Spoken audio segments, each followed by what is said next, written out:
Well, we've got a big surprising update today with the pipeline situation. An update as well to the BCS standings as Texas continues to climb up. And we're also going to add some new prospects to the target list for Texas in this season, as we've signed enough guys that we're able to move ahead and go after some guys. But you remember last time we had a California, but hey, take a look. Our naughty neighbors to the north, the Oklahoma Sooners. We've added Oklahoma as a pipeline state, and how sweet that is to know that we can now go in and have bonus points and go after some of the top talent, those top high school players from the state of Oklahoma. That's more of a sentimental thing than it really is an efficiency thing, because Texas obviously has more recruits than a place like Oklahoma does.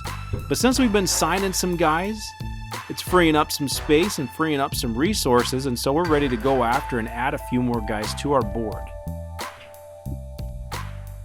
And so we're combing through, taking a peek, and Clarence Foster I think would be a good guy to add, sitting at number 2, and not a huge gap to make up there against Cal, and he's not too far along in his process. He is from Hawaii, so we don't get that pipeline boost there, but it may not matter with him sitting a little bit higher. Craig Tucker, the same situation at corner.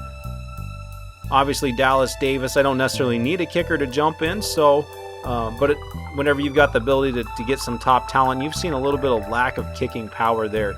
And then the last thing we're going to do today, as we've already signed or locked in Oklahoma and locked in California as pipelines for next year, I'm going to go ahead and attack the one in Ohio. I'm going to look out for some guys in the state of Ohio that we can possibly add and make a few strides, a couple of small steps toward getting those pipelines. So I'm going to add a couple guys from Ohio, looking to see who's available that might be worth going after. It looks like Shane Haley would be a good option, only a couple hundred points behind in recruiting, not far along in the process with him, and so plenty of time to work the way through there, as we also want to continue to try to get Louisiana this year. But it'd be amazing if we could sign a couple guys from Ohio, and if not get the pipeline this year, at least be close to that next year. All we got to do is add 1 or 2 guys. And so right now I'm just kind of scouting through, seeing what kind of quality we've got in these guys, whether or not, obviously it's good to get the pipeline, but I don't want to sign a guy to the team that's just going to be a drag on the roster,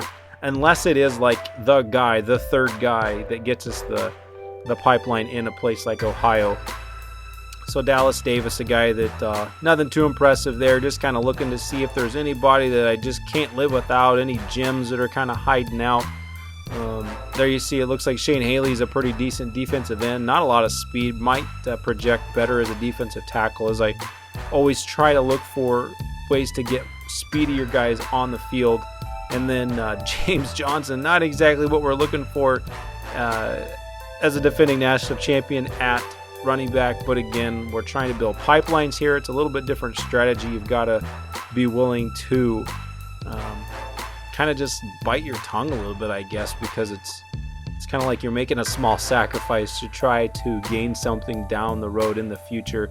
So signing a guy like Craig Tucker, even though he'll probably never, ever see the field, it's worth offering him a scholarship for the sake of getting the pipeline to Ohio, because who knows, maybe we'll, once you get that pipeline, your doors are open to almost anybody in that state, and you know that they've got lots of talent up there, and we love nothing more than to poach some of that those highly skilled guys from a place like Ohio to add to the access we have in California and even our own state, Texas, and now Oklahoma. So finally, as I'd promised, we're taking a look at the BCS standings. Texas has climbed up a couple spots after last week's victory over Iowa State, now sitting at number 6.